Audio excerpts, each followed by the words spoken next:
तो चलो फिर तांडव शुरू करते हैं। एपिसोड के स्टार्ट में हमें दिखाया जाता है कि इस गैम्बलिंग के मैच को अब हमारा लियो जीत चुका है, जिसे देखने के बाद माहौल पूरी तरीके से शांत हो गया है और अपने आप को जीता हुआ देखकर लियो इतना ज़्यादा आश्चर्यचकित हो जाता है कि वो समझ नहीं पाता कि आखिर ये कैसे हो सकता है, क्योंकि यहाँ पर उसके जीतने के चांसेस बहुत ही कम थे और वो बोलने लगता है कि ये तो बिल्कुल ही इम्पॉसिबल था। और ये जो हमारा सीमिंग है वो भी इस चीज़ को देखने के बाद पूरी तरीके से शांत हो गया होता है, लेकिन फिर वो अपना एक्सप्रेशन दिखाता है कि वो किस तरीके से आश्चर्यचकित हुआ है और वो बोलने लगता है कि मेरे पास 97.3% था जीतने का, क्योंकि इस स्पेस में एंटर करने से पहले ही मेरे जितने भी एट्रीब्यूट्स पॉइंट थे उन सारों को मैंने अपने लक पॉइंट में कन्वर्ट कर दिया था। लेकिन ये सब कुछ यहाँ पर क्या हो रहा है? क्या ऐसा हो सकता है कि इसका जो लक पॉइंट है वो मुझसे भी ज्यादा हायर लेवल पर है, क्योंकि ये जो हमारा सीमिंग है उसका लक पॉइंट 8000 है। और सेथ कहने लगता है कि इस तरीके की चीजें इससे पहले मेरे साथ कभी भी नहीं हुई थी। फिर वो लियो के लक पॉइंट को चेक करने लगता है, जहां पर स्टेटस कहने लगता है कि लक पॉइंट बहुत ही ज्यादा हाई है, इसलिए इसे डिटेक्ट नहीं किया जा सकता। और सेथ कहता है आखिर ये कैसे हो सकता है कि मैं इसके लक पॉइंट को डिटेक्ट नहीं कर पा रहा हूं। और लियो उदास मन से अपने मन में कहने लगता है इसका मतलब ये है कि मैं यहाँ पर भी नहीं मरने वाला।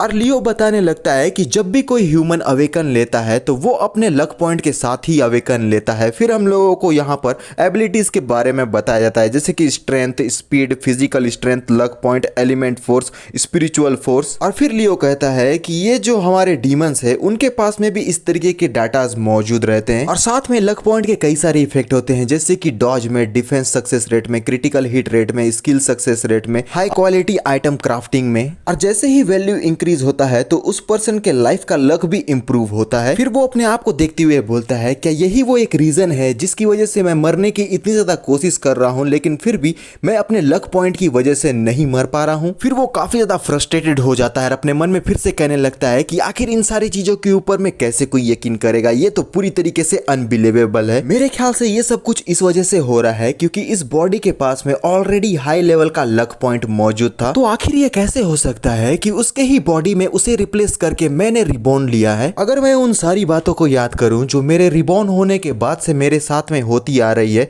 तो अब मुझे एहसास हो रहा है कि ये काफी ज्यादा स्ट्रेंज वाली बातें हैं। इन सारी बातों के बावजूद भी अगर मेरा कैलकुलेशन बिल्कुल ही सही है तो मेरे पास अगर 0.00000000000000000000001% भी चांस है बचने का, तो मैं किसी ना किसी हालत से सरवाइव करके बच ही जाऊंगा। और सेथ कहता है कि ये सारी चीजें तो बहुत ही ज्यादा इंटरेस्टिंग है। मेरे ख्याल से तुम्हारे अंदर में एक बग इंस्टॉल किया गया है जो कि पूरे वर्ल्ड को अफेक्ट कर सकता है, जो कि मेरे लॉर्ड ने मुझसे मेंशन किया था। और लियो बड़ी दूर से कंफ्यूजन के साथ पूछने लगता है कि बग आखिर तुम्हारे कहने का मतलब क्या है? सीमिंग कहने लगता है ठीक है, मैं सारी चीजों को समझ गया। फिर वो यहाँ अपनी बाहों को फैलाकर बोलने लगता है कि अब हमें फेयर इनफ काम तो करना ही चाहिए, क्योंकि मैं यहाँ पर हार चुका हूँ, तो मैं अपने सर का कुर्बानी देने के लिए तैयार हूँ। यहाँ तक कि मैं काउंटलेस फ्यूचर्स को देख पाता हूँ, लेकिन फिर भी अपनी जिंदगी को मैं सही तरीके से आगे नहीं बढ़ा पाया। कसिनो को इतने सालों से मैं चला रहा था, लेकिन अपनी जिंदगी में मैं कभी भी नहीं हारा था, और जब मैं हारा हूँ 2 बार तो ऐसा लगता है कि मेरी जिंदगी का पूरा हार एक ही बार में समा गया है और मैं इसमें अपने पूरे जिंदगी को खो रहा हूँ, और यही मेरा शायद किस्मत है। और अब ऐसा लगता है कि मैंने जो प्रॉमिस किया था उसे निभाने में मैं पूरी तरीके से असफल हो गया हूँ। और सेथ कहने लगता है कि फेथ, डेस्टिनी और हेवेंस हर किसी के साथ हर समय नहीं हो सकता, तो सीमिंग अपने आप को तैयार कर लो, क्योंकि तुम्हारा एग्जीक्यूशन अब यहाँ पर होने वाला है। और अपने सेथ वेपन को निकाल लेता है, जिससे वो सीमिंग के सर को उसके धड़ से अलग कर लेगा। और सीमिंग ने भी अपने किस्मत को मान लिया है कि वो इस जगह पर हार चुका है और वो भी मरने के लिए तैयार है। और तभी हम देखते हैं कि जैसे ही वो हमारे सीमिंग के ऊपर में अटैक करता है, तभी हमारा लियो इस जगह पर अपने ली को उठाकर आ जाता है उसे रोकने के लिए, जिसे ऐसा करता हुआ देखकर सीमिंग काफी ज्यादा आश्चर्यचकित हो जाता है। और इन दोनों का वेपन का जैसे ही क्लैश होता है तो पूरी तरीके से धुआं ही धुआं, तबाही तबाही मच गई होती है। ऐसा लगता है जैसे कि वर्ल्ड अभी अभी इसी जगह पर खत्म हो जाएगा। और लियो यहाँ पर एक सीरियस लुक के साथ कहने लगता है मुझे अब ऐसा लगता है कि अगर मेरे बचने के थोड़े बहुत भी चांस बचे होंगे तो मैं यहाँ पर बिल्कुल भी नहीं मरने वाला। अगर मैं उस चांस को भी इस जगह पर से हटा दूं तब मैं देखना चाहता हूं कि आखिर मैं मरूंगा या नहीं। फिर वो बोलता है कि ये जो गैम्बलिंग था ना वो हम तीनों के बीच में चल रहा था, और इसका जो आउटकम है ना वो हम तीनों ही डिसाइड करेंगे। लेकिन सेथ और लियो के पावर के क्लैश की वजह से जो यहाँ डिस्ट्रक्शन मचा हुआ है उसे देखने के बाद सीमिंग काफी ज्यादा आश्चर्यचकित हो गया है। और सेथ अपने वेपन को पीछे लेते हुए कहने लगता है कि आखिर तुम्हारे कहने का मतलब क्या है। और सेथ और लियो एक फ्रेम में एक दूसरे के आमने सामने क्या ही कमाल के नजर आ रहे होते हैं। और फिर लियो बोलने लगता है कि देखो करेंटली बॉल किस नंबर पे रुका हुआ है और इससे तुम अच्छी तरीके से समझ जाओगे कि अब इस मैच का विजेता कौन है। और सेथ फ्रस्ट्रेशन के साथ बोलने लगता है कि तुमने इस गेम को टेम्पर्ड किया है अपने आप से, तुम्हें नहीं पता है कि तुमने यहां पर क्या कर दिया है, इस वजह से तुम्हें परिणाम तो भुगतने ही होंगे क्योंकि तुमने दूसरे रिजल्ट को यहां पर जाहिर किया है। और लियो अपने वेपन को सामने कर कहने लगता है कि मेरे किस्मत को मैं खुद यहां पर लिखूंगा, कोई दूसरा इसे बनाने वाला नहीं है। अब तुम्हारे पास में सिर्फ दो ही ऑप्शन बचे हैं, पहला तो ये कि तुम मुझे बड़े ही प्यार से बड़े ही शान से जान से मार दो और दूसरा ये कि तुम यहां पर मुझसे फाइट करो। और सीमिंग काफी आश्चर्यचकित होकर कहने लगता है अपने मन में कि आखिर ये बंदा क्या सोच रहा है। जो कोई भी सेथ के इस स्पेस में एंटर करता है वो एक ऑर्डिनरी पर्सन बन जाता है, किसी भी प्रकार के अपने स्किल और एबिलिटी को यूज नहीं कर सकता। इन सारी चीजों की वजह से सेथ बहुत ही ज्यादा फ्रस्ट्रेटेड हो जाता है और वो गुस्से में बोलता है कि तुमने अपने मौत को खुद से बुलावा दिया है तो इसके लिए तुम मुझे बिल्कुल भी ब्लेम नहीं कर सकते, और जैसी तुम्हारी इच्छा थी मरने की तो मैं इसे जरूर पूरा करूंगा। और उसने लियो के ऊपर में अपने सेथ वेपन से एक भारी भरकम अटैक कर दिया है जिससे लियो अपने आप को बिल्कुल भी नहीं बचाता और ना ही डॉज करता है। लेकिन ये सीन क्या ही कमाल का नजर आता है। दूसरे ही सीन में हमें दिखाया जाता है कि सेथ के इस अटैक की वजह से हमारे लियो को बहुत ही गहरा डैमेज हुआ है, लेकिन एक नोटिफिकेशन भी दिखाया जाता है कि जो प्रतिबंध लगाया गया था यहां पर इस स्पेस में उसे यहां इग्नोर किया जा रहा है। और फिर दूसरे ही पल में हमें दिखाया जाता है कि लियो का रिकवरी एबिलिटी एक्टिवेट कर दिया गया है। इसे देखने के बाद सीमिंग काफी ज्यादा आश्चर्यचकित होकर बोलने लगता है कि आखिर ये अपने एबिलिटी को यहां एक्टिवेट कैसे कर सकता है, क्योंकि जो भी यहां पर आता है वो पूरी तरीके से नॉर्मल आदमी है, आखिर ये कैसे यूज कर पा रहा है। और सेथ यहां पर काफी ज्यादा कंफ्यूज होकर कहने लगता है कि एक पर्सन को छोड़कर कोई भी यहां पर अपनी एबिलिटी को यूज नहीं कर सकता, और ये जो रिकवरी की एबिलिटी तुम यहां पर यूज कर रहे हो इस स्किल को मैं बहुत ही अच्छी तरीके से जानता हूं। और सेथ इतना ज्यादा शॉक हो जाता है कि वो अपने सेथ वेपन को जमीन पर ही छोड़ देता है और वो बोलने लगता है कि इसमें कोई दो राह नहीं है, मैं गलती नहीं कर सकता, ये आप ही हैं। और वो अपने घुटनों पर आते हुए कहने लगता है कि तुमने लॉर्ड के पावर को इनहेरिएट किया है। और सेथ पूरी तरीके से घुटनों पर आ जाता है लियो के सामने और वो बोलने लगता है क्योंकि मेरे लॉर्ड का मैं कॉन्ट्रैक्टेड डीमन जनरल हुआ करता था 400 साल पहले, इस वजह से मैंने उनके कॉन्ट्रैक्ट के साथ में बिल्कुल भी छेड़छाड़ नहीं की थी, जिस वजह से मेरे जो लॉर्ड है वो मेरे स्पेस में आने के बाद में उनके पावर में किसी भी प्रकार का प्रतिबंध नहीं लगाया जा सकता। और सीमिंग काफी ज्यादा शॉक में आकर बोलने लगता है कि ये यहाँ पर डीमन रेस और डीमन किंग की बातें कर रहा है, ये तो कहानियों वाली बातें थी। और सेथ यहाँ पर काफी ज्यादा रोकर खुश होते हुए कहने लगता है कि जब आपकी डेथ हुई थी तब मैंने इसी स्पेस के अंदर में अपने आप को सील करके रख दिया था और इंतजार कर रहा था इस आस में कि आप कभी ना कभी तो मेरे पास में दोबारा आएंगे और उसके बाद मैं दोबारा से आपको सर्व कर पाऊंगा मेरे लॉर्ड। ये देखो ये इंसान यहाँ पर मरना चाहता है, लोग इसको और भी ज्यादा पावरफुल बनाए जा रहे हैं और इन सारी चीजों से हमारा जो लियो है उसे बिल्कुल भी फर्क नहीं पड़ता। और फिर हम देखते हैं कि हमारा दोबारा से जो टाइमलाइन है उस स्पेस से हटकर इस अरीना के अंदर में शिफ्ट हो गया है जहां पर सीमिंग और हमारे लियो दोनों एक दूसरे के आमने सामने में हैं और ये दोनों बिल्कुल ही शांत मन से एक दूसरे को ही देखे जा रहे थे। और यहाँ पर सीमिंग थोड़ा सा पहल करते हुए बोलने लगता है कि मैंने बिल्कुल भी एक्सपेक्ट नहीं किया था कि तुम्हारा इस तरीके का कोई बैकग्राउंड भी हो सकता है, लेकिन फिर भी चाहे जो कुछ भी क्यों ना हो, क्योंकि तुमने अब डेथ शायद को मेरे से ले लिया है तो मेरे पास में अब स्ट्रगल करने के लिए कुछ भी नहीं बचा है, तो मैं यहाँ पर सरेंडर करता हूँ। और जिस जगह पर इन दोनों को टेलीपोर्ट किया था उस जगह पर से ये दोनों दोबारा से बैटलफील्ड अरीना के अंदर में आ गए होते हैं। और सीमिंग आगे बढ़ते हुए बोलने लगता है कि मैं अब और देखना चाहता हूं कि आखिर तुम किस तरीके से अपने फुल पावर को अनलिस्ट करोगे, क्योंकि ये काफी ज्यादा एक्साइटिंग मुझे नजर आ रहा है। और अनाउंसर यहां अनाउंस कर देता है कि यहां पर इस मैच को हमारे लियो ने जीत गया है क्योंकि सीमिंग ने सरेंडर कर दिया है। और इन सारी बातों को सुनकर ये सारे लोग काफी ज्यादा आश्चर्यचकित हो जाते हैं। और ये जो किंग है उसके साइड वाला बंदा बोलने लगता है कि आखिर हमारे लॉर्ड सीमिंग सरेंडर कैसे कर सकते हैं, क्योंकि वो तो हमारे फ्लेम किंगडम के आखिरी उम्मीद थे। ये सारी चीजें हमारे फ्लेम किंगडम के लिए बड़े ही डिसग्रेस की बात है क्योंकि हमारे दोनों ही कंटेस्टेंट ने सरेंडर कर दिया है और ऐसे लोगों के सामने में सरेंडर किया है जो हमारे सामने में खड़े होने की भी हिम्मत नहीं कर सकते हैं। और किंग बोलने लगता है कि मेरे ख्याल में से सीमिंग का ये सारी चीजों को करने के पीछे कोई ना कोई तो रीजन ही रहा होगा। और दूसरी तरफ उसके फेशियल एक्सप्रेशन को देखो, वो पूरी तरीके से रिलैक्स्ड है, ऐसा लगता है जैसे कि उसे इन सारी चीजों से बिल्कुल भी फर्क नहीं पड़ा है। और अनाउंसर बकवास की बातों को यहां पर बोलना शुरू कर दिया है जिसे मैं स्किप करता करता हूँ और हमारा जो सीन रहता है वो हॉस्पिटल के तरफ में शिफ्ट हो गया, जहां पर हम देख पाते हैं उस फ्लेम किंगडम की लड़की को जो कि हमारे वुजुन के साथ में काफी ज्यादा फाइट कर रही थी, वो भी टेंट्रम के साथ। और ये यहाँ पर इंजरी की हालत में किसी से मिलने के लिए आई है और ये जिससे मिलने के लिए आई है वो हमारा वुजुन है, जिसका ख्याल हमारी मिकेल रख रही होती है। और यहाँ पर उसे देखने के बाद वुजुन काफी ज्यादा ताने मार देता है कि तुम तो बड़ी बड़ी बातें कर रही थी कि तुम जीत जाओगी, फलना है ढेकना है, लेकिन तुम तो बहुत ही बुरी तरीके से हार गई। और वुजुन के तानों से ये लड़की बहुत ही ज्यादा गुस्से में आकर उसे बैकफायर आंसर करते हुए कहने लगती है कि इस बात को तुम बिल्कुल भी मत भूलो क्योंकि तुम भी अपने प्रीवियस के मैच को बहुत ही बुरी तरीके से हारे थे। और इन दोनों का इस तरीके से नोकझोंक चल रहा होता है, जिसे देखते हुए हमारी मिकेल को बिल्कुल भी पसंद नहीं आता क्योंकि वो वुजुन को बहुत ही ज्यादा लाइक करती है। और इन दोनों के ताना तानी के बाद यहाँ पर जिंगटियान के बारे में बातें करना शुरू हो गया है, जहां पर जिंगटियान के बॉडी से इवल ऑरा निकल रहा है। ऐसा लगता है कि वो किसी डीमन क्लैन से बिल्कुल भी बिलोंग नहीं करता।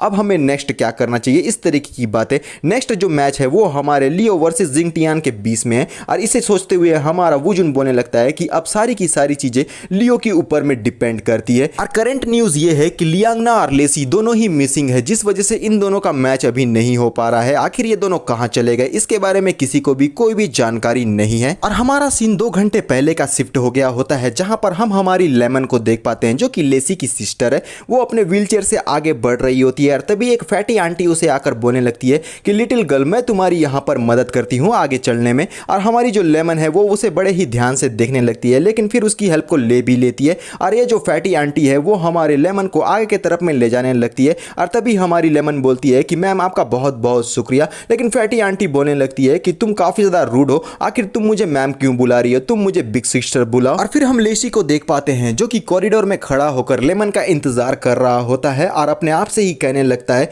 कि मुझे हर हालत में जीतना होगा और इसके लिए मुझे अपना बेस्ट देना है, तभी मैं यहाँ पर फर्स्ट प्लेस पर आऊंगा और उसके बाद जो मुझे पैसे मिलेंगे तब मैं उससे अपनी सिस्टर का ट्रीटमेंट कराऊंगा। फिर उसे कुछ बातें याद आती है और वो कंफ्यूजन के साथ में साइड की तरफ में देखते हुए बोलने लगता है कि आखिर लेमन को इतना टाइम क्यों लग रहा है रेस्ट रूम को यूज करने में, उसे तो अब तक यहाँ मेरे सामने में आ जाना चाहिए था। और जैसे ही वो रेस्ट रूम के तरफ में आगे बढ़ता है तब यहाँ पर हमें व्हीलचेयर यहाँ पर उल्टा पड़ा हुआ मिलता है, यानी कि उस फैटी ओल्ड आंटी ने हमारी लेमन को किडनैप कर दिया है और वो हमारी लेमन को अपने गाड़ी में भरकर तेजी की रफ्तार से आगे की ओर बढ़ गई होती है। और लेमन हमको उसके गाड़ी के अंदर में बेहोश पड़ी हुई नजर आती है और ये जो आंटी है वो पहाड़ियों की तरफ से रोड को निकालते हुए आगे की तरफ में बढ़ रही होती है अपने डेस्टिनेशन की तरफ। पता नहीं ये किसके लिए काम करती है, लेकिन ये जो फैटी आंटी है वो बहुत ज्यादा बुरी है क्योंकि इसने हमारे इनोसेंट से लेमन को किडनैप कर लिया है। फैटी आंटी लेमन को लेकर इवल क्लैन के बंदे के पास में आ चुकी है और इवल क्लैन का बंदा बोलने लगता है कि जो चीज तुमसे मंगवाया गया था क्या तुम उसे लेकर आ चुकी हो।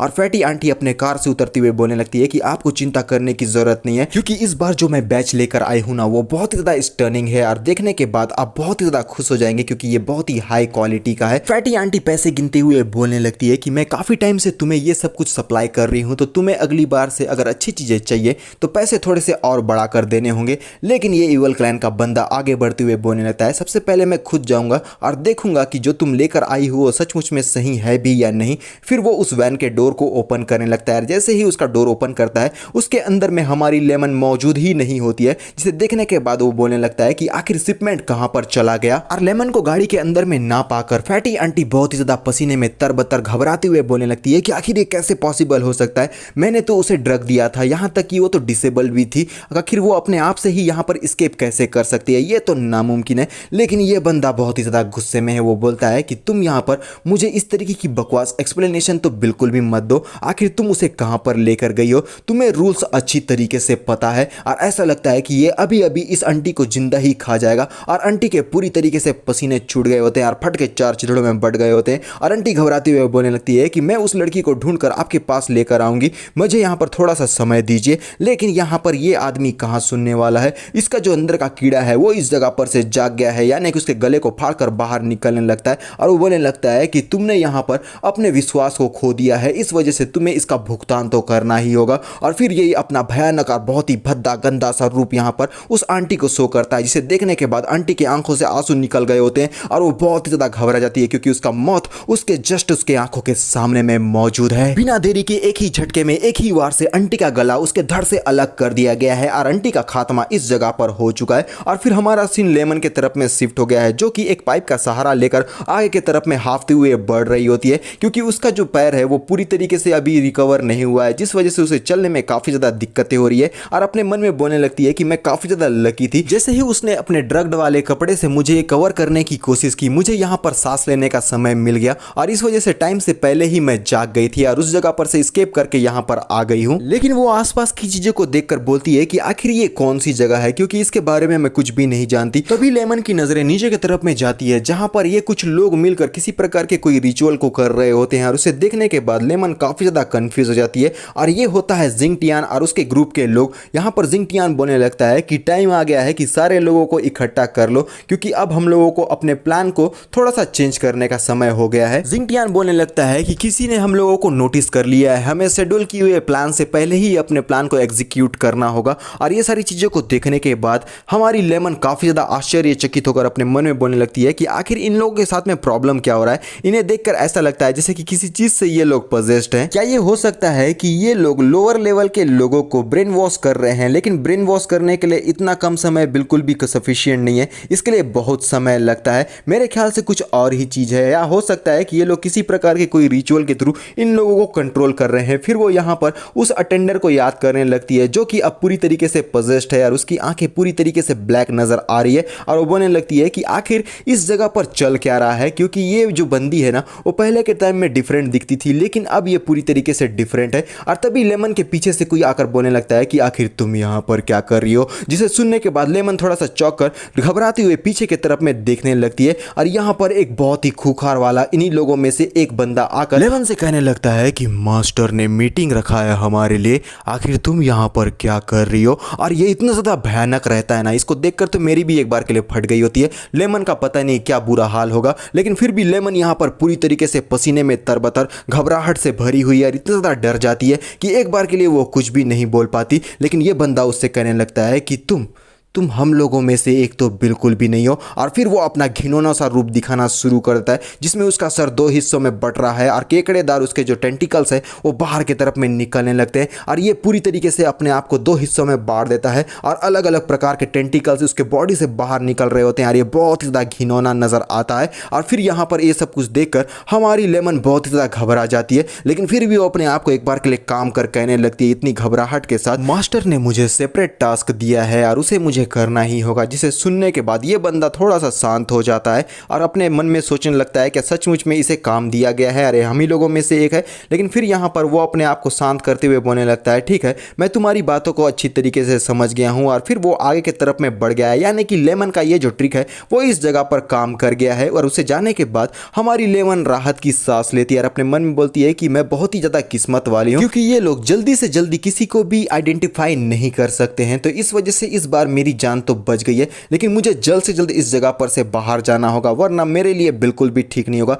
और फिर से वो अपने पाइप को उठाती है और आगे की तरफ में बढ़ते हुए बोलने लगती है कि ये जो बंदा जो बीच में मौजूद था, हो ना हो यही इन लोगों का लीडर है और सारी चीज़ों को यही कर रहा है और ये बहुत ही डेंजरस आदमी है। और फिर वो आगे की तरफ में बढ़ते हुए बोलती है कि मुझे हर हालत में इन सारी चीज़ों के बारे में अपने लोगों को नोटिफाई करना होगा। और तभी इसके पीछे से कोई जो है वो झाँक कर इसे देख रहा होता है, जिसके बारे में लेमन को नहीं पता। और ये होती है फैटी आंटी, जिसका गला हमारे उस ईवल क्लैन के बंदे ने काट दिया होता है। और वो लेमन से बोलने लगती है कि बच्ची, काफी समय के बाद हम एक दूसरे को देख रहे हैं। और इस आवाज से हमारी लेमन को बहुत ही ज्यादा घबराहट होने लगता है और वो पीछे की तरफ में मुड़कर देखती है, जहां पर ये आंटी को भी उन लोगों ने उस इंसेक्ट से पजेस्ट कर दिया होता है। और ये बहुत ही गुस्से में बोलने लगती है कि तुम्हारी वजह से ये सारी चीजें हो रही है, तो आखिर अब तुम मुझसे दूर जाने की कोशिश क्यों कर रही हो। और फैटी आंटी के मुंह से टेंटिकल्स बाहर निकलना शुरू हो गए हैं और उसने अपने टेंटिकल्स को बाहर निकालते हुए हमारी लेमन को पूरी तरीके से डरा दिया होता है, जिस वजह से लेमन जमीन पर धड़ाम से गिर जाती है और उसके मुंह से काफी भद्दा वाला टेंटिकल बाहर निकलता है। ये तो उस बंदे से भी बहुत ही ज्यादा घिनौना है और इस वजह से हमारी लेमन को काफी ज्यादा घबराहट होने लगती है। और बिना देरी के ये आंटी हमारे लेमन के ऊपर में अटैक कर देती है उस भद्दे से इंसेक्ट के साथ। इस अटैक की वजह से लेमन को अपना मौत उसके सामने में नजर आ रहा होता है और बेचारी बहुत ही बुरी तरीके से डर जाती है। लेकिन तभी एक आइस एरो जो है एक तेजी की रफ्तार से आगे की तरफ में बढ़ता है, आंटी के ऊपर में अटैक करने के बाद आंटी को चिथड़े चिथड़ों में बांट देता है। और इसी के साथ हमारा जो लेमन है उसकी ज़िंदगी को इस जगह पर बचा लिया गया है और आंटी के पूरी तरीके से टुकड़े टुकड़े हो गए और वो ज़मीन पर धड़ाम से गिरने लगती है। और लेमन देखती है कि आखिर किसने उसकी ज़िंदगी को बचाया है, और ये होता है हमारा लेसी, जिसने अपने एबिलिटी को यूज़ करते हुए यहाँ पर हमारी लेमन की जान को बचा लिया। और अपने ब्रदर को देखने के बाद वो बोलने लगती है कि ब्रदर आखिर आप यहाँ पर क्या कर रहे हैं। लेकिन लेसी क्या ही कमाल का नजर आ रहा है और अपनी सिस्टर की काफ़ी ज़्यादा चिंता करते हुए बोलने लगता है, क्या तुम्हें यहाँ पर चोट तो नहीं लगी। और लेसी लेमन को संभालने के लिए आगे की तरफ में बढ़ गया होता है और उसे गले से लगा लेता है। और लेमन लेसी को देखने के बाद फूट फूट कर रोना शुरू कर देती है और लेसी उसे सांत्वना देते हुए बोलने लगता है कि तुम्हें डरने की ज़रूरत नहीं है, मैं तुम्हारे पास में आ गया हूँ, अब तुम्हें कोई भी कुछ भी नहीं कर सकता। लेकिन तभी हम देखते हैं पीछे से जिंग टियान और उसके साथ ही अपना अपीयरेंस दे चुके हैं और इस चीज़ को हमारा लेसी साइड की नज़रों से देख लेता है। और यहाँ पर इन लोगों का बहुत ही बड़ा ग्रुप है और अपनी सिस्टर को प्रोटेक्ट करते हुए बोलने लगता है कि यहाँ पर बहुत सारे लोग आ रहे हैं हम लोगों के ऊपर में अटैक करने के लिए। और जिंग टियान एक मुस्कुराहट के साथ इन दोनों को देखते हुए बोलने लगता है कि ये तो बहुत ही अच्छी बात है कि तुम लोग खुद से यहाँ पर आ गए। और बहुत ही ज़्यादा हलचल होने की वजह से पंछी अपने घरों को छोड़कर आसमान की ऊंचाइयों को छूते हुए आगे की तरफ में बढ़ रहे होते हैं। और फिर हम लेसी को देख पाते हैं जो कि अपनी एबिलिटी को इस जगह पर यूज़ कर रहा है और बहुत ही बड़े पैमाने पर कर रहा है। वो चाहता है कि एक ही बार में इन सारे लोगों का खात्मा कर दे। और फिर यहाँ पर हम देखते हैं कि लेसी अपने अटैक को आगे की तरफ में बढ़ा देता है और ये लोग भी पीछे नहीं हटते। लेकिन तुम लोग अगर देखोगे तो लेफ्ट साइड का ये जो बंदा है वो बड़े ही अजीबोगरीब तरीके से भाग रहा है, लेकिन ये सारे लोग हमारे लेसी के ऊपर में अटैक करने के लिए आगे बढ़ रहे होते हैं। लेकिन लेसी भी पीछे कहाँ हटने वाला है, वो भी यहाँ पर अपने स्किल को यूज़ करते हुए उनके ऊपर में अटैक कर देता है, जिससे ये सारे लोग भी बिल्कुल भी नहीं बच पाते। और हर तरफ यहाँ पर हम लोगों को तबाही तबाही, धुआं ही धुआं और पूरी तरीके से डिस्ट्रक्शन मचा हुआ नजर आता है। और हमारा जो लेसी रहता है वो कंटिन्यूसली इन लोगों के ऊपर में बुलेट की तरह अपने आइज से अटैक कर रहा होता है, जिससे ये सारे लोग अपने आप को नहीं बचा पा रहे होते और इनके चिथड़े चिथड़े उड़ रहे होते हैं। और लेसी दोबारा से अपने एक अटैक को एक्टिवेट कर देता है, जिसके बाद इन लोगों का शायद खात्मा हो सकता है। ये अटैक इतना जबरदस्त रहता है जिसकी वजह से हर जगह हम लोगों को डिस्ट्रक्शन ही डिस्ट्रक्शन नजर आ रहा होता है। और फिर हमारा लेसी एक बार के लिए शांत होता है और सामने की तरफ में देखता है क्या सचमुच में ये लोग मारे गए या फिर नहीं। लेकिन जैसे ही वो सामने का नज़ारा देखते हैं वो पूरी तरीके से आश्चर्यचकित हो जाता है, क्योंकि इन लोगों का बॉडी बिल्कुल भी नहीं मरा है। वो लोग दोबारा से अपने आप को पल भर में ही रीजनरेट कर रहे होते हैं, धुएं से बाहर की तरफ में निकलने लगते हैं। और उसे देखते हुए लेसी बोलने लगता है कि इनका जो रिकवरी एबिलिटी है ना वो बहुत ही हाई लेवल पर है। लेमन कहती है कि जिंग टियान और उसके साथ ही रिजरेक्ट एबिलिटी से पजेस्ड है। ब्रदर, इसमें कोई शक नहीं है कि इन लोगों के बीच में किसी ना किसी प्रकार का कनेक्शन तो है। लेमन की बातों से लेसी सोच में पड़ चुका है और फिर वो अपने क्लाउड साउंड एबिलिटी को यूज करता है, जिसकी वजह से हमें किसी प्रकार का वेब बाहर निकलता हुआ नजर आता है।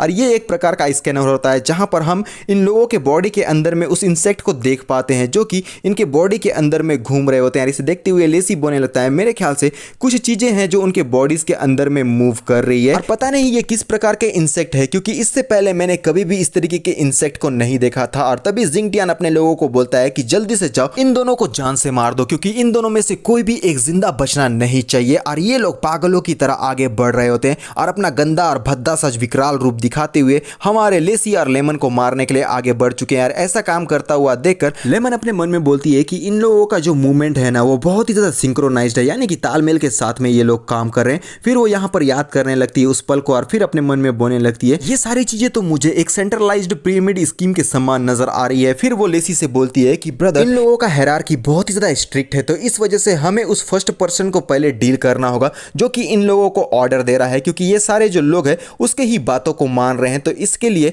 हमें इस बंदे यानी कि जिंग टियान्स को ही पहले निपटाना होगा। और यहाँ पर लेसी सारी चीजों को समझकर बोलता है ठीक है सिस्टर, मैं तुम्हारी बातों को अच्छी तरीके से समझ गया हूँ। और बिना देरी के तेजी की रफ्तार से आगे की तरफ में जिंग टियान को जान से मारने के लिए आगे बढ़ चुका है। और फिर यहाँ पर अपने स्किल को भी एक्टिवेट कर देता है, जिसे देखकर जिंग टियान भी एक बार के लिए आश्चर्यचकित हो जाता है। और दूसरी पल में लेसी अपने लेवल 5 का ultimate skill bone crossing star bust को यूज कर देता है, जिसकी वजह से आसपास के ये जितनी भी जगह है वो पूरी तरीके से फ्रीज हो जाते हैं। और सचमुच में ये अटैक बहुत ही ज्यादा पावरफुल था, जिस वजह से ये जो जिंग टियान है वो यहाँ पर अब बर्फ में बदल चुका है और इसके साथ में अब ये किसी भी प्रकार का मूवमेंट नहीं कर पा रहा है। और बाकी के जो लोग हैं वो पूरी तरीके से न्यूट्रल हो जाते हैं, जैसा कि हमारी लेमन ने कहा हुआ था। फिर वो बोलने लगती है काफी ज्यादा खुश होती हुई कि जैसा कि मैंने एक्सपेक्ट किया था, इन सारे इंसेक्ट का रिलेशनशिप मदर और चाइल्ड के समान है। जब तक जिंग टियान इन लोगों को ऑर्डर नहीं देगा तब तक ये लोग यहाँ पर कुछ भी नहीं कर पाएंगे। और ये हम लोगों के लिए बहुत ही अच्छी बात है, क्योंकि यहाँ पर हम लोग जैसे ही मदर को निपटा देंगे तो बाकी के सारे लोग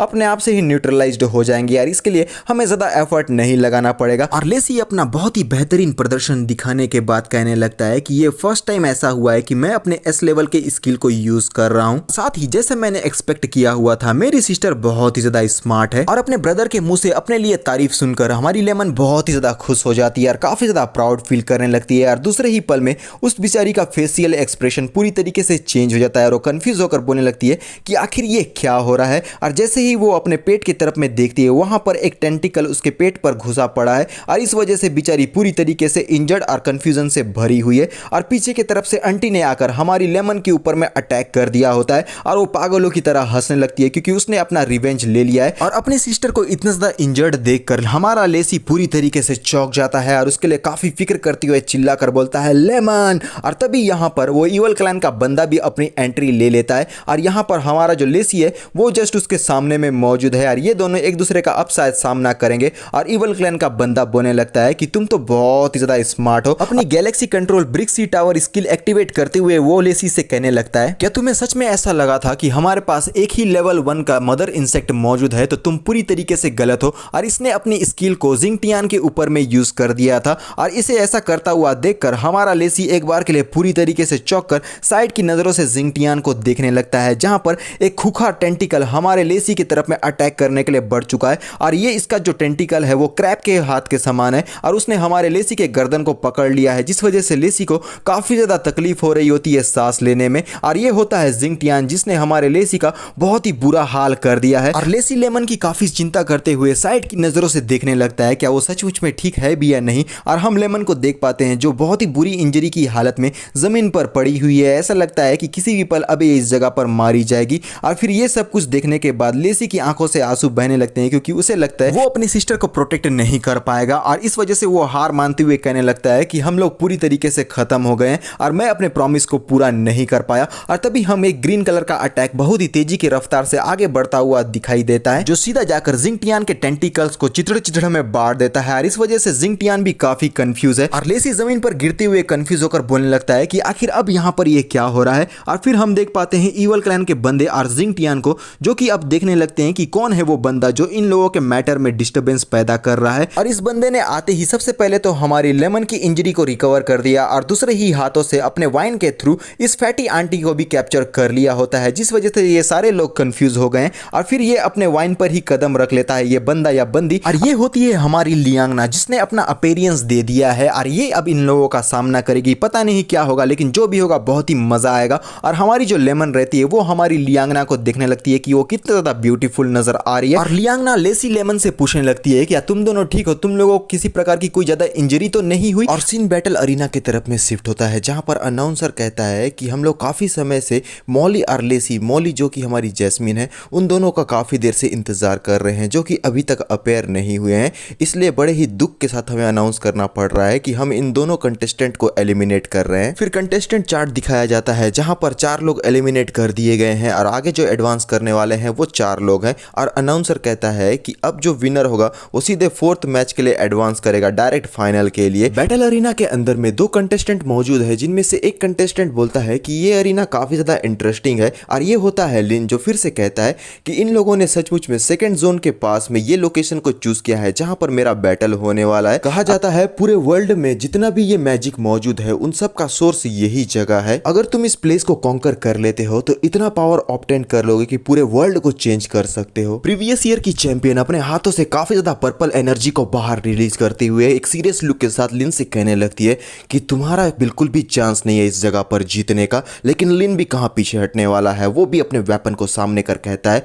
कि मैं ही हूं वो जो इस टूर्नामेंट को जीतने वाला है। और बिना देरी के तेजी की रफ्तार से चैंपियन के ऊपर में अटैक करने के लिए आगे बढ़ गया होता है। लेकिन चैंपियन भी कोई कच्ची खिलाड़ी नहीं है, वो उसके अटैक को पूरी तरीके से डॉज कर लेती है और उसे एक स्क्रैच तक नहीं आता। और लिन दोबारा से उसके ऊपर में पीछे से अटैक करते हुए बोलने लगता है कि इस टूर्नामेंट का चैंपियन मैं ही बनने वाला हूं, तो तुम हार मान जाओ। लेकिन हमारी चैंपियन को इन सब बातों से बिल्कुल भी फर्क नहीं पड़ता। अनाउंसर कहता है कि लिन ली, जो कि ली नेशन का है, उसने बिना देरी के अपने signature skill the cloud assassin को यूज करते हुए हमारी प्रीवियस ईयर की चैंपियन के ऊपर में अटैक कर दिया है। और फिर से वो हमारी इस चैंपियन के ऊपर में अटैक करता है, लेकिन चैंपियन तो चैंपियन है, वो इसके अटैक को थोड़ा सा झुककर डॉज कर लेती है। बिना देरी के अपने पैरों का खूबसूरत सा इस्तेमाल करते हुए लिन के चेहरे पर एक जोरदार किक को जड़ देती है, जिससे लिन अपने आप को नहीं बचा पाता और बेचारे का मुंह चेपटा हो चुका है। और अनाउंसर बोलने लगता है सुबह पीछे नहीं हट रही, उसने अपनी एबिलिटी को यूज करते हुए लिन के ऊपर में डायरेक्ट काउंटर अटैक कर दिया है, जिससे वो अपने आप को नहीं बचा पाया है। लियो और लियो बिन टीवी पर ये सारी चीजें देख रहे होते हैं। ये सब कुछ देखकर ही पता चल रहा है कि लिन ली जो है वो क्लाउड बेस्ड पावर को यूज करता है और सू स्टार सिस्टम पावर को यूज करती है। इस वजह से सू लिन को ओवर पावर कर रही है। इस तरीके की बैटल जो कि एस रैंक के लोगों के बीच में इंडिविजुअली होती है, उसमें एलिमेंट बहुत ही ज्यादा मायने रखता है। अब हमें एलिमेंट या फिर सिस्टम के बारे में थोड़ा सा बताया जाता है, जिसमें पहला है nuclear system, star system, electricity system, cloud system, flower system. ये पांचों जो एलिमेंट्स है ना, वो एक दूसरे के ऊपर में हावी पड़ जाते हैं, यानी कि एक एलिमेंट दूसरे के ऊपर में वीक पड़ सकता है, लेकिन वही एलिमेंट किसी तीसरे एलिमेंट के ऊपर में ओवर पावर कर सकता है। तो इस तरीके का कुछ सीक्वेंस यहाँ पर चल रहा है। और ये सब कुछ देखते हुए लियो बिन लियो से बोलने लगती है कि तुम क्लाउड सिस्टम से हो, तो तुम्हारा जो अपोनेंट है वो जिंगटियान है, और मुझे बिल्कुल भी कोई आइडिया नहीं है कि आखिर वो किस तरीके के एलिमेंट बेस्ड एबिलिटी को यूज करता है, और ना ही उसने अपने इंट्रोडक्शन में ये सारी चीजों को मेंशन किया है। तो तुम्हें थोड़ा सा केयरफुल रहना होगा। और पीछे की तरफ से कोई अपनी एंट्री दे चुका है यार, ये है वुजुन मिकेल और वो लड़की जिसका नाम मेरे को अच्छे से याद नहीं है यार। वुजुन कहने लगता है जिंगटियान स्टार सिस्टम के पावर पे बेस्ड है, लेकिन उसका पावर सोर्स उसका खुद का नहीं है। और लियोबिन बोलती है कि सबसे पहले तो तुम मुझे ये बताओ कि तुम हॉस्पिटल से बाहर कैसे आए, क्या तुम्हारा बॉडी पूरी तरीके से रिकवर कर चुका है। वुजुन कहता है कि इस तरीके की छोटी मोटी इंजरीज जो है वो बैटलफील्ड में नॉर्मल सी बात है, तुम्हें इतनी चिंता करने की जरूरत नहीं है। और लियो से कहता है कि अब हम लोगों को ये सारी चीजें खत्म करने का समय हो गया है। और लियो कहने लगता है कि मैं इस मैच को जीतने वाला हूं, तो तुम्हें चिंता करने की जरूरत नहीं है, जिंगटियान तो हारेगा ही। ड्रैगन कहता है कि मैं तो भूल ही गया था कि तुम तो यहाँ पर आए ही जीतने के लिए हो। और लियो खड़े होते हुए बोलने लगता है कि जिंगटियान ये काफी लंबा समय हो गया है कि मैंने तुम्हारे प्रेजेंस को यहाँ पर फील नहीं किया है, ऐसा लगता है जैसे कि बदलाव आ ही रहा है। और हमारा जो सीन रहता है वो दोबारा से उस बैटलफील्ड में शिफ्ट हो गया है, जहां पर हमारी मॉली और जिंगटियान एक दूसरे का आमना सामना कर रहे होते हैं। और इस तरफ मॉली ने जिंगटियान और इवल क्लैन के बंदे को अपने वाइन से पकड़ कर रखा हुआ होता है, जिस वजह से वो लोग मूव नहीं कर पाते। और लेमन बोलने लगती है कि तुम तो कंटेस्टेंट मॉली हो ना, आखिर तुम्हें हमारे लोकेशन के बारे में कैसे पता चला। और मॉली कहने लगती है कि मैं काफी टाइम से जिंगटियान और उसके पीछे जो ऑर्गेनाइजेशन छुपा हुआ है उन लोगों के बारे में इन्वेस्टिगेशन कर रही थी, और मैं जिंगटियान को ट्रैक करते हुए इस जगह तक आ पाई हूं। और अब मेरा इन्वेस्टिगेशन पूरी तरीके से सक्सेसफुल हो गया है, क्योंकि मुझे इनकी रियलिटी और सच्चाई के बारे में अच्छी तरीके से पता चल चुका है। ओरिजिनली ये सारे लोग डीमन रेस से ही बिलोंग करते हैं, लेकिन इनकी बॉडी को पैरासाइट से इन्फेक्ट कर दिया गया है इवल रेस के द्वारा, और इस वजह से ये सारे जो लोग हैं अब इवल रेस के मेंबर बन चुके हैं। लेमन शॉक होकर बोलती है कि इवल रेस, आखिर ये लोग फ्लेम नेशन में कैसे अपना अपीयरेंस दे सकते हैं। मॉली कहती है कि मेरे इन्वेस्टिगेशन से मुझे ये पता चला है कि ये सारे लोग इस टूर्नामेंट में पार्टिसिपेट करके फर्स्ट प्लेस को हासिल करना चाहते थे, और बाकी की जो बातें हैं वो हम लोग बाद में कर लेंगे। सबसे पहले हमें इन लोगों से डील करना होगा, क्योंकि इन लोगों को हम लोग बिल्कुल भी नेग्लेक्ट नहीं कर सकते। और अब इन लोगों ने अपने पावर को यूज करते हुए हमारे मॉली के वाइन को पूरी तरीके से ब्रेक करके मॉली के सामने में आ चुके हैं, और अपना विकराल रूप दिखाने के लिए पूरी तरीके से तैयार। और पता नहीं हमारी मॉली इनका सामना कर पाएगी या नहीं, लेकिन जो भी होगा बहुत ही ज्यादा मजा आएगा। और किंग अपना भद्दा सा रूप लेते हुए बोलने लगता है कि हम लोगों को अंडरएस्टिमेट करने की बिल्कुल भी कोशिश मत करना। और यहाँ पर इन लोगों ने अपना विकराल रूप दिखाना शुरू कर दिया है, जहां पर फिर से किंग बोलने लगता है कि कोई भी नहीं है ऐसा जो हम लोगों को स्टॉप कर सके। और जिंगटियान तो क्या ही और खतरनाक नजर आ रहा होता है, और ये दोनों अब मॉली को मारने के लिए आगे की तरफ में बढ़ने लगते हैं। मॉली लेसी से कहती है कि ये लोग अभी फर्स्ट लेवल के क्वीन बग्स हैं, तो इस वजह से हम लोगों को एक ही बार में इन लोगों को कैप्चर करना होगा। और लेसी बोलने लगता है ठीक है, मैं तुम्हारी मदद करूंगा। लेसी ने उनके पैरासाइट के ऊपर में एक भारी भरकम अटैक कर दिया था, जिस वजह से वो पैरासाइट थोड़ी देर के लिए डिस्ट्रॉय हो गया है। और फिर लेसी बोलने लगता है कि इनका रीजनरेटिव एबिलिटी बहुत ही ज्यादा स्ट्रांग है, आखिर एक ही बार में हम इन दोनों को कैसे जान से मार पाएंगे। लेकिन मॉली के पास में अपना ही प्लान मौजूद है, वो अपने एबिलिटी को यूज करने लगती है। और यहाँ पर हम देखते हैं कि वाइन जो है वो जमीन का सीना चीरते हुए बाहर की तरफ में जिंगटियान और किंग के ऊपर में अटैक करने के लिए आगे बढ़ गया होता है, और कुछ ही पल में उन दोनों को कैप्चर भी कर लेता है। और फिर हमारी जो लेसी रहती है वो सामने का नजारा देखते हुए अपने मन में कहने लगती है ज्यादा समय तक मैं इन्हें बिल्कुल भी हैंडल नहीं कर पाऊंगी, अगर मैं अपने मैजिक को यूज करती हूँ तो वो भी इनके ऊपर में इनफ नहीं होगा। मुझे अगर इन लोगों को सचमुच में एक ही बार में जान से मारना है तो इन लोगों को ललचा के बाहर की तरफ में निकालना होगा। और मॉली इस जगह पर अपने स्किल को एक्टिवेट करते हुए अपने मन में कहने लगती है कि मुझे अपने पूरे पावर को एक ही बार में इन लोगों के ऊपर में यूज करना होगा। मॉली ने अपना floral control skill heart pursing orchid सी को यहाँ पर एक्टिवेट कर दिया होता है, जिसके बाद हम देखते हैं कि एक बहुत ही बड़ा सा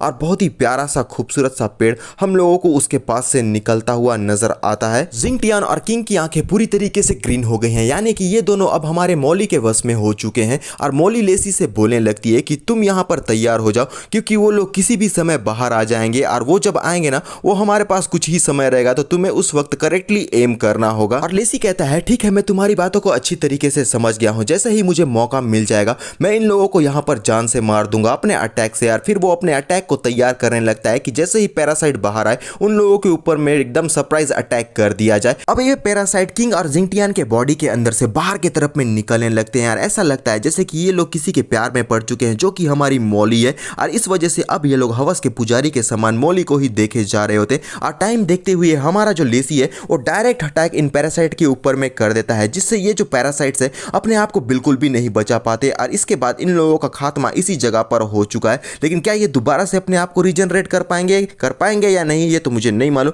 लेकिन हम यहाँ पर देख पाते हैं कि ये जो जिंगटियान और किंग है वो जमीन पर धराशायी पड़े हुए हैं, और इन लोगों का जो रीजनरेटिव एबिलिटी है वो पूरी तरीके से यहाँ पर डिसेबल हो गया है। इसके साथ हम समझ सकते हैं कि इन लोगों का खात्मा हो गया है और पैरासाइट भी मारे जा चुके हैं। मोरल ऑफ द स्टोरी ये है कि पैरासाइट के अगर सर को जान से मार दिया जाए तो होस्ट और पैरासाइट दोनों ही जान से मारे जाएंगे। और लेसी अपने परफॉर्मेंस से इतना ज्यादा खुश होकर कहता है कि ये हमारे लिए बहुत ही अचीवमेंट की बात है कि एक ही बार में 2 बग क्वीन को हम लोगों ने जान से मार दिया है। लेकिन मोली की हालत खराब हो रही है, उसका पूरा बॉडी ग्लो करने लगता है और वो पूरी तरीके से लस्त हो गई है। और उसे इस हालत में देखकर लेमन बोलने लगती है कि आखिर तुम्हारे साथ में क्या हो रहा है, तुम अभी थोड़ी देर पहले तो ठीक थी। और फिर से मोली बोलने लगती है मेरे ख्याल से अब मेरे पास बिल्कुल भी समय नहीं बचा है, और कहती है कि तुम लोग दोनों मेरे पास में आओ, क्योंकि मैं कुछ इंपॉर्टेंट चीजें तुम लोगों को बताना चाहती हूँ। और मोली का बॉडी तो बहुत ज्यादा ग्लो करने लगता है, लेकिन साथ में उसकी आंखों में आंसू भी होता है। ऐसा लगता है जैसे कि वो किसी भी पल इस जगह पर से डिसअपेयर हो जाएगी। सीन बैटल अरीना की तरफ में शिफ्ट हो गया है, जहां पर सू और लिन का फाइट एक दूसरे के अगेंस्ट में चल रहा होता है। और लिन सू से बोलने लगता है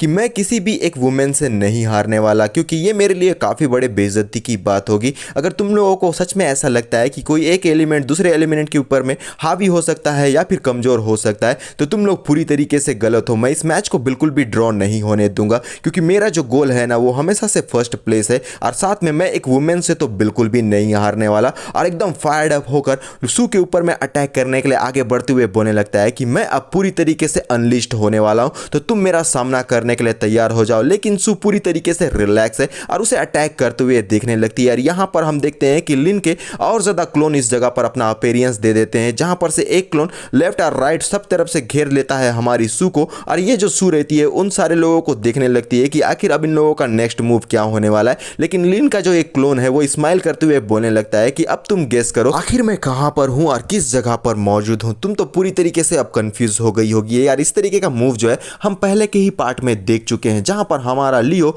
उस ह्यूमन के साथ में फाइट कर रहा। सू अपने एक उंगली से लाइटनिंग को रिलीज करते हुए कहने लगती है क्या सचमुच में ये तुम्हारा अल्टीमेट मूव है? और उसने डायरेक्ट अटैक कर दिया होता है लिन के ऊपर में, जिससे लिन अपने आप को बिल्कुल भी नहीं बचा पाता। और ऐसा लगता है जैसे कि सू अब इसके ऊपर में हावी होने वाली है। और इस अटैक की वजह से लिन को काफी ज्यादा डैमेज और इंजरीज भी हो गई होती है, जिस वजह से वो काफी ज्यादा सफर करता हुआ हमें नजर आता है। और लिन अपने पिछवाड़े के बल जमीन पर गिरकर सू से कहने लगता है कि तुम्हारे पास में डुअल एलिमेंट मौजूद है, इसका मतलब तो ये है कि तुम शुरुआत से ही अपने पूरे पावर को यूज नहीं कर रही थी। और ये सारी बोलती हुई उसकी आवाजें लड़खड़ा रही होती है। और सू काफी ज्यादा डिसअपॉइंट वाली फेस से बोलने लगती है कि तुम्हारे पास इतनी एबिलिटी नहीं है कि उसके लिए मुझे अपने पूरे पावर को यूज करना पड़े। और अपने सेकंड एलिमेंट पावर को यूज करते हुए उसने लिन को ऊपर के तरफ में उठा लिया होता है और कहती है कि इस साल के जितने भी ये कंटेस्टेंट आए हैं ना, और फिर गुस्से में कहती है कि उन लोगों में बिल्कुल भी कुछ स्पेशल नहीं है। और इसी के साथ उसने हमारे लिन को जमीन पर पूरी तरीके से अपने ग्रेविटेशनल फोर्स के थ्रू जमीन पर ही गाड़ दिया होता है, जिससे लिन अपने आप को नहीं बचा पाता और उसे बहुत ही गहरी इंजरी हुई है। उसके पूरा बॉडी खून से लथपथ है। अब अनाउंसर भी इस बात को अनाउंस कर देता है कि फाइनली जो इस मैच का विनर है वो है सू। मिस लिन अपने बेटे की काफी ज्यादा चिंता करते हुए बोलने लगती है कि जल्दी से स्ट्रेचर लेकर जाओ और मेरे बेटे को सेव करो। और ऑडियंस बोलने लगती है क्या सचमुच में सू ने अपने पूरे पावर को अब तक लोगों के बीच में शो नहीं किया था, आखिर ये कितना ज्यादा स्ट्रॉन्गर है। और फिर वुजुन देखते हुए बोलने लगता है कि उसने सचमुच में लिन को चुटकी बजाते ही डिफीट कर दिया है। और साइड वाली लड़की मुस्कुराते हुए कहने लगती है कि उसका स्ट्रेंथ जितना तुम सोचते हो उससे कई ज्यादा हायर लेवल पर है। और फिर वो अपने प्रीवियस मैच के बारे में बताने लगती है, जहां पर हमारी मिस सू के मुकाबले में कितना ज्यादा पावरफुल और उससे ऊंचा पूरा हुआ आदमी उसके अगेंस्ट में उसका एनिमी बना हुआ था, लेकिन फिर भी वो पीछे नहीं हटी और 2 मिनट के अंदर ही उसके धड़ से उसके सर को अलग कर दिया और इस मैच को फास्टेस्ट तरीके से जीत भी गई थी। और जिन लोगों ने भी उस मैच को देखा हुआ था उन सारे लोगों को ये बात अच्छी तरीके से मालूम था कि सू उस वक्त अपना पूरा पावर यूज किए बगैर ही उस मैच को जीती थी। और सू अपना मैच को जीतने के बाद अपना एग्जिट इस जगह पर से लेने लगती है और ये जितने भी गार्ड्स रहते हैं वो आकर सीधा लिन को स्ट्रेचर पर बिठाकर इस जगह पर से ले जाने के लिए तैयार कर रहे होते हैं। और उसे इस जगह पर से जाता हुआ देखकर ये लड़की बोलने लगती है कि किसी को भी ये बात अच्छी तरीके से नहीं मालूम है उसका लिमिट क्या है और वो कितना ज्यादा ओवर पावर है। और ये सारी चीजों को देखते हुए लियो अपने मन में बोलने लगता है कि मैंने देखा था कि उसने अपने आर्मर्ड गॉन्टलेट को रिमूव कर दिया था और जैसा उसने रिमूव किया यहाँ पर कुछ सबस्पीशियस सा चीज हुआ था और इसके लिए मुझे कुछ अजीबो गरीब सी फीलिंग आ रही है। और लियो बिन बोलती है कि नेक्स्ट मैच तुम्हारा है वो भी जिंगटियान के अगेंस्ट में। और जिंगटियान बहुत ही ज्यादा डेंजरस है तो तुम्हें अपने मैच में पूरी तरीके से केयरफुल रहना होगा। वुजुन बोलने लगता है कि तुम्हें हर हालत में इस जिंगटियान को डिफीट करना ही होगा। और साइड वाली लड़की बोलने लगती है कि जिंगटियान वो है जिसे सू ही डिफीट कर सकती है तो भूल जाओ कि ये उसे डिफीट कर भी पाएगा। अब यहाँ पर ब्रेकिंग न्यूज आना शुरू हो गया है जो कि लेटेस्ट अपडेट है और अनाउंसर बोलने लगता है कि कंटेस्टेंट जिंगटियान क्वालिफिकेशन मैच के लिए पार्टिसिपेट नहीं कर पाएगा क्योंकि उसकी मरी हुई बॉडी हम लोगों को मिली हुई है। और सिक्योरिटी टीम इसके बारे में इन्वेस्टिगेशन कर रही है कि आखिर किस वजह से उसकी डेथ हुई है। और इसी के साथ हमारा ये जो पार्ट है वो यहीं पर खत्म हो जाता है इस सस्पेंस के साथ। हमारा लियो अब यहाँ पर किसके साथ में फाइट करने वाला है लेकिन जो भी होगा बहुत ही मजेदार होगा। तो अभी के लिए बस इतना ही, मिलते हैं नेक्स्ट पार्ट में। तो बाय।